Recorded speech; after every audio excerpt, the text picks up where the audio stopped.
Ukrainas on piirkond, kus on käivitatud kõige võimsam derussifitseerimismasin. Uskumatult neetud. Iga venelane, kes sellesse piirkonda siseneb, teab, et siin toimub midagi kummalist. Õõvastav. Võimas. Masinad taevas ja maapinnal on jahil. Ja need, kes on rindes tagapool, teavad, et nende kaaslased eespool ei tule kunagi tagasi. See on kõige rohkem jahitud koht Ukrainas. Tere tulemast põrgusse, Putini käsilased. Keegi ei pääse siit elusalt välja. Needuslik piirkond on Pokrovsk ja Ukraina suur plaan on luua tohutu tapmistsooni, mis ulatub rindeliinist 100 kilomeetrit või rohkemgi kaugemale. See on seotud surma põhjustamise ja Vene logistika purustamisega selles piirkonnas, nagu avaldas Ukraina 7. õhudessantkorpuse komandör Jevhen Lasetšuk väljaandele Militant antud eksklusiivintervjuus. Eesmärk, ütleb Lasetšuk, on katkestada vaenlase liikumine rindetagusel alal, sihtides logistikat keskmaa droonidega, samas hoides FPV droonidest kubisevat tapatsooni rinde lähedal, mis endiselt laastab Pokrovski suunas rünnakuid alustavaid Vene sõdureid. Neetud pole isegi õige sõna selle kohta, mis Venemaad ees ootab. Surm taevast hakkab sadama Pokrovski piirkondadesse, kus Vene sõdurid arvasid end turvalises kohas olevat. Lasetšuk ütleb, et okupandid üritavad muuta Pokrovski logistiliseks keskuseks, mis võimaldab sügavamaid rünnakuid Donetski piirkonda. Sellest ka logistiline blokaad. Ja kui oled tähele pannud, mida Ukraina on viimastel kuudel teinud, siis tead, et selle tapatsooni laiendamine logistika sihtimiseks ei ole sugugi uus idee. Ukraina on seda teinud sellest ajast peale, kui nad arendasid välja uue põlvkonna keskmaadroonid, mis suudavad rünnata üle 100 kilomeetri kaugusel rindest. Ukraina on selle kampaania isegi ametlikuks teinud. 27. mail teatas Ukraina kaitseministeerium oma logistikablokaadi programmi loomisest, mille raames investeerib Ukraina üle $110 miljonit keskmaa ründedroonide hankimisse Ukraina üksustele rindel. Kasutades e-punktide süsteemi jagatakse rahastust kõige edukamatele brigaadidele, võimaldades neil oma edu kasvatada veelgi rohkemate keskmaa rünnakutega, mis halvavad Vene logistikat. See on laiem plaan. Pokrovskis kavatseb Lasetšuk selgelt sellest programmist kasu lõigata, luues suure tapatsooni, mis muudab linna Venemaa jaoks logistiliseks keskuseks kasutamise keeruliseks. Lasetšuk võtab eeskuju sellest, mida logistikablokaadi programm on juba okupeeritud Krimmi vastu saavutanud. Sellel poolsaarel on kütusepuudus ning lisaks esineb elektrikatkestusi, mille on põhjustanud rünnakud Krimmi elektrijaamade vastu. Sillad pommitatakse olematuks ning relva ja varustuse kolonnid hävitatakse enne, kui need Krimmi jõuavad. Lasetšuki eesmärk on Pokrovskis 100 kilomeetri ulatuses tapatsooniga lõpuks saavutada sama tulemus. Muuta Pokrovsk kõhedaks kummituslinnaks, kuhu keegi ei julge siseneda, kartes, et Ukraina droon muudab nad tolmuks juba enne, kui nad rindele ligi lähedalegi jõuavad.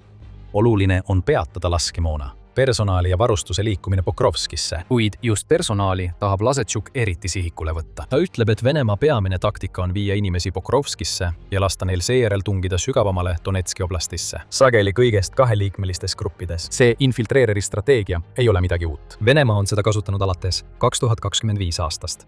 Kuna Ukraina FPV droonid on muutnud suuremad mehhaniseeritud rünnakud veristeks lahinguteks, mis maksavad rohkem metalli ja inimelusid, kui Venemaa suudab taluda. Nii et infiltreerimisrühmad hiilivad sisse. Nad ei hõiva tegelikult territooriumi. Nad hõivavad väikeseid alasid, peidavad end ja ootavad tuge, mis sageli ei saabugi. Aga sellel strateegial on omad eesmärgid. Kui Venemaa saadab sisse infiltraatoreid, kasutab ta seda saavutust, olgu see milline tahes, propagandaks. Putin saab rääkida sellest, kuidas Venemaa on territooriumi hõivanud, kuigi tegelikkuses on seal vaid peidus mõned sõdurid. Lisaks sellele on infiltreerumine mõeldud Ukraina jõudude hajutamiseks. Ei ole ühtset rindejoont. Selle asemel tuleb üles leida ja hävitada 10 peidukohti.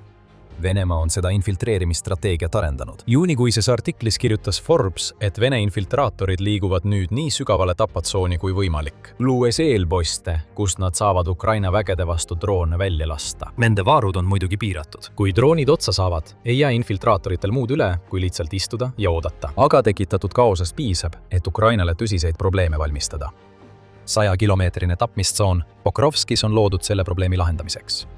Lasetšuk ütleb, et Ukraina eesmärk on nüüd hävitada infiltraatorid, kui nad on veel tagalas koondunud, selle asemel, et lasta neil piisavalt rindele lähedale liikuda, et nad saaksid üritada sisse tungida. Just siin tuleb mängu 100-kilomeetrine tapmistsoon.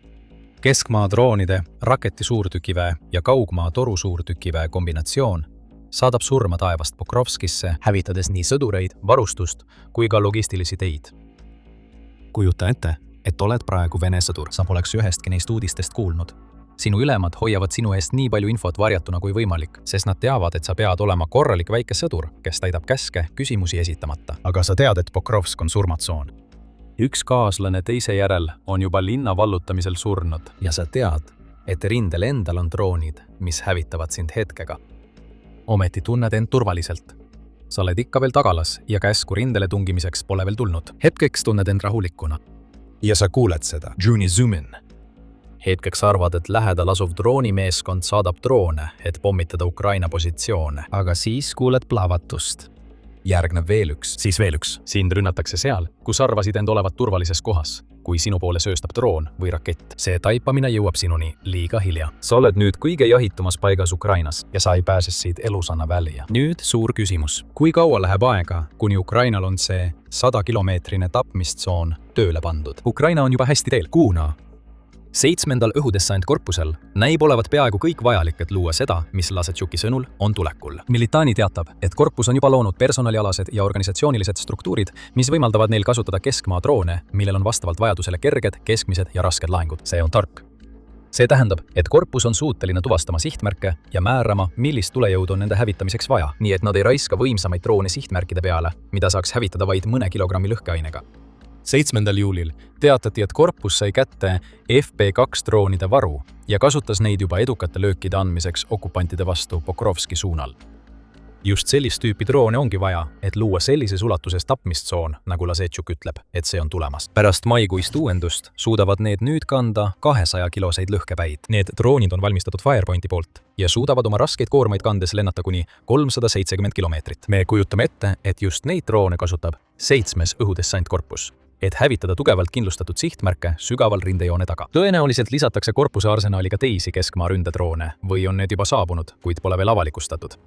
Siit võib järeldada, et 7. ründekorpus omab juba keskmaa ründedroone, nii et 100-kilomeetrine tapmistsoone on juba aktiivne, isegi kui see pole veel nii ulatuslik, nagu Lasetšuk ütleb, et see saab olema. Siin on see, mis okupantide jaoks Pokrovski piirkonnas tulemas on. Ukraina hakkab looma kihilist tapatsoonide süsteemi, mis teeb Venemaal äärmiselt raskeks kasutada Pokrovskit logistilise sõimpunktina või edeneda rindejoonel. Kõigepealt on olemas selline tapatsoon, millega enamik inimesi on nüüdseks juba tuttavad. See tapatsoon ulatub kuni 30 kilomeetri kaugusele rindest ja on täis FPV-droone koos teiste kaitsevahenditega, mis on mõeldud Vene sõdurite aellustamiseks. Tankitõrjekraavid, okastraat, miinid ja niinimetatud draakonihambad on kõik osa kaitsest alal, mida me nüüd nimetame traditsiooniliseks tapatsooniks. Lisaks sellele, et tappa otse edasi tungivaid Vene sõdureid, kaitsevahendeid saab kasutada ka selleks, et suunata sõdureid mööda teid, mis viivad nad otse lõksudesse. Sellised tapatsoonid ei kao Pokrovskis kuhugi. Need liidetakse lihtsalt uue tapatsooniga, mis asub umbes 30–100 kilomeetri kaugusel rindest, kus keskmaa droonid tekitavad kahju. See on koht, kus droonid nagu FP2 tulevad mängu. Nad ründavad logistikat, juhtimispunkte, vägede kogunemisi ja muud. Tulemuseks on nõrgenenud rünnakud rindel. 30-kilomeetrine tapatsoonikiht teeb endiselt seda, mida nimi ütleb. Kuid see seisab silmitsi väiksema survega sissetungijatelt. Kaitsed peavad kauem vastu ja Ukraina sõdurid rindel suudavad oma positsioone hoida, sest nende juurde jõuab tegelikult veelgi vähem vaenlasi. Mis puudutab Venemaad, siis see laiendatud tapatsoon tähendab üht asja. Muscleized counterset. See on viimane asi, mida Venemaa praegu Pokrovski või laiemas Donetski piirkonnas vajab. Venemaa kaotab iga päev tublisti üle 1000 sõduri. Ja sageli üle 1500, sest sel perioodil kaotas Venemaa 1600 sõdurit, kas surma või vigastuste tõttu. Donetski pealetung läheb samuti halvasti. Isegi enne, kui 100-kilomeetrine Pokrovski tapatsoon luuakse, Venemaa väed peavad Donetskis iga vallutatud ruutkilomeetri eest ohverdama üle 400 sõduri. Ukraina relvajõudude lahkuva ülemjuhataja sõnul Oleksandr Sõrski teatas RBC Ukraina 14. juulil. Uus Pokrovski tapatsoon muudab need arvud Venemaa jaoks veelgi hullemaks. Aga on üks elevant toas, millega me pole veel silmitsi seisnud. Kas Venemaa pole juba Pokrovskit vallutanud? Ja kui see on nii, kuidas saaks Ukraina selles piirkonnas tapatsooni luua? Neile küsimustele vastame kohe. Lisaks selgitame, mis see 100-kilomeetrine tapatsoon tegelikult tähendab. Aga enne kui jätkame, tuletame meelde, et vaatate sõjasaadet. Kui saate meie kanalilt uusi teadmisi, siis ärge unustage tellida ja teavitused sisse lülitada, et näeksite meie videoid kohe, kui need avaldatakse. nii et Pokrovsk. Venemaa on tõepoolest väitnud, et on linna vallutanud ja siin on võtmesõnaks just sõna väitnud. Juba detsembris ütles Venemaa, et on murdnud Ukraina kaitseliinid Pokrovskis ja et nad on linna ametlikult enda omaks kuulutanud. Need väited ilmusid kahtlaselt samal ajal, kui 2025. aasta lõpupoole toimus uus rahuläbirääkimiste voor ja üsna kiiresti sai selgeks, et Venemaa valetas Pokrovski kohta, et neil oleks nendel läbirääkimistele rohkem mõjuvõimu. Putini lõppeesmärk on kogu Donetski enda kontrolli alla saada ning teeseldes, nagu oleks oluline linn langenud, oleks see andnud talle võimaluse oma hooplemiseks, et Donetski kaitse kokkuvarisemine on vältimatu. Venemaa ei olnud detsembris Pokrovskit vallutanud. Isegi veel. 18. mail hoidis Ukraina linna põhjaosas positsioone, kuid neid positsioone leiveti aeglaselt ära. Ukraina olukord Pokrovskis pole kindlasti hea, eriti kui räägime ainult linnast, mis annab piirkonnale nime. Aga just see ongi asja mõte. Pokrovski all ei peeta silmas ainult linna. See viitab tervele piirkonnale, millest Venemaa peab veel läbi murdma, et oma Donetski ambitsioone edasi viia. Võitlus Pokrovskis käib endiselt edasi, mis on üks Venemaa kogu rindejoonel korraldatavate kõige ägedamate rünnakute sihtmärke. 20. juulil teatas Mets, et Venemaa oli eelnenud 24 tunni jooksul põhjustanud 186 kokkupõrget rindel, millest 25 rünnakut toimusid Pokrovski suunal. See on rohkem kui 1/8 kõigist rünnakutest kogu rindel. Keskendudes ühele piirkonnale, UNE teatas, et Pokrovski suunal oli neid veidi vähem, 22 rünnakut, kuigi lisati, et 3 lahingukokkupõrget olid veel käimas. Samuti märgiti, et Venemaa oli rünnanud mitmeid asulaid Pokrovski piirkonnas, sealhulgas Toretskat ja Mjanat ja Novopavlivkat. Meie mõte siin on see, et kuigi Pokrovski linn võib olla peaaegu langenud, kogu piirkond on endiselt sõjatsoon ja Venemaa kasutab selles sõjatsoonis endiselt samu trikke. Oma 18. juuli raportis Venemaa kampaania kohta teatas Sõjauuringute Instituut ehk ISV, et Venemaa liialdab endiselt oma edusammudega ja väidab, et on hõivanud asulaid, mida ta tegelikult ei kontrolli. Täpselt nagu ta tegi Pokrovski linnas 2025. aasta detsembris. Nii et mis tegelikult toimub Pokrovskis? Venemaa äärmiselt aeglane ja vaevaline edasiliikumine, kui ta üritab lõpuks sellest piirkonnast läbi murda, et liikuda Dobropelia suunas. See piirkond oleks siis väravaks kindlusvööndi linnadele Slovjanskile ja Kramatorskile, mis asuvad umbes 50 kilomeetrit põhja pool ja just selle ärahoidmisel muutub 100-kilomeetrine tapmistsoon tõeliselt oluliseks. Pokrovski linnast on juba saanud soomülgas, kus Vene väed suudavad vaevu edasi liikuda ja saavad seda teha ainult suure hinnaga. Pokrovski laienenud tapmistsooniga saab Ukraina neid edasiliikumisi veelgi aeglustada, andes Ukrainale rohkem aega juba tugeva kindlustusvööndi kindlustamiseks. Võite isegi näha võimalusi vasturünnakuteks Pokrovskis, mis tulenevad Vene tagala nõrgenemisest, mida piirkonda toodud keskmaadroonid võivad põhjustada. Me ei ütle, et Ukraina võiks linna tagasi vallutada, kuid ta võiks vabastada üksikuid maa-alasid, mida ta saab seejärel kindlustada ja kasutada tapatsoonide veelgi sügavamale laiendamiseks. Ukraina peab arvestama ka veel ühe asjaga. 6. juuli raportis ütles New Voice of Ukraine, et Venemaa peamine plaan Pokrovski jaoks on muuta see põhja pool paiknevate vägede juhtimis- ja logistikasõlmeks. Jällegi mainiti kindlusvööndit, eriti Kramatorski ja Slovjanski linnu. Selle saavutamiseks ütles 7. õhudessantkorpuse allikas väljaandele: kõige rohkem, mida venelased teevad, on see, et nad üritavad tõmmata võimalikult palju vägesid ja vahendeid Pokrovski. Samas kui rünnakute tempo tol ajal aeglustus. Ohvitser jätkas: vaenlane tahab paigutada oma grupi peakorteri Pokrovski. Teatud mõttes tundub see loogiline. Kui vaadata kaugemale läände, siis seal ei ole suuri linnu ja järgmine on juba Pavlivka. Ühelt poolt tähendab Venemaale selle keskuse loomise lubamine Ukrainale halbu uudiseid, kuid selles sõdurite koondamises Pokrovskisse näeb Ukraina võimaluse tekkimist. Pokrovski linn on suhteliselt väike. Siin kogunenud vägedel ei ole palju kohti, kuhu minna, eriti kuna suur osa linnast on nüüd varemetes. See teeb neist ideaalse sihtmärgi keskmaa löögikampaania jaoks. Pokrovski tapmistsooni laiendamisega 100 kilomeetrini. Ukraina saab ära kasutada fakti, et Pokrovsk on ainus linn paljude kilomeetrite raadiuses, mida Venemaa saab kasutada sõlmpunktina, mis võimaldab sügavamale Donetski piirkonda tungida. Logistilised eelised, mis on nii kaua teinud Pokrovski väärtuslikuks linnaks, on nüüd muutunud Venemaa jaoks puuduseks. Võib-olla on Ukraina laimdus, et ta võiks mingil hetkel tulevikus seda strateegiat kasutades Pokrovski vabastada. Aga tegelikult ei keskendu see 100-kilomeetrine tapmistsoon veel sellele derussifitseerimisele. Vähemalt mitte praegu. Pigem on kogu asi selles, et kaitsta ülejäänud Donetskit selle eest, mida Venemaa üritab saavutada. Hoolimata aeglasest edenemisest ja pöörastest kaotustest ei kavatse Putin lõpetada katseid Donetskit vallutada. Ta usub, et Venemaa on selles piirkonnas võitmas. Nagu näitab tema 4. juuni väide, et Ukraina kontrollitav territoorium Donetskis on langenud 25%-lt 15%-le. jällegi on see liialdatud ning põhineb valedel väidetel asulate hõivamise kohta ja Venemaa kalduvusel käituda nii, nagu oleks territoorium kohe nende kontrolli all, kui sinna siseneb infiltreerumisüksus. Siiski, seni kuni Putin arvab, et Venemaa võidab Donetskis, ei tule rahuläbirääkimisi.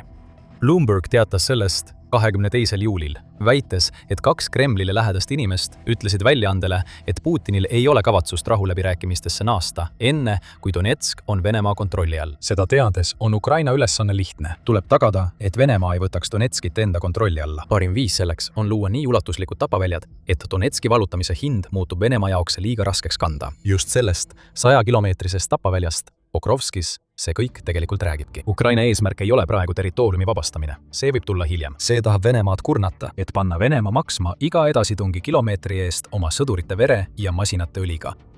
Me võime juba näha selle uue tapatsooni mõju Donetski oblasti, Slovjanski, Dobropelja ja Konstantinivka piirkondades. Venemaal õnnestus 20. juulile eelnenud nädalal edeneda vaid 17,33 ruutkilomeetrit. Eelmisel nädalal õnnestus neil edeneda 26,7 ruutkilomeetrit. Just seda Ukraina tahabki näha, aeglustumine piirkondades, mida Pokrovski logistikasõlm peaks toetama.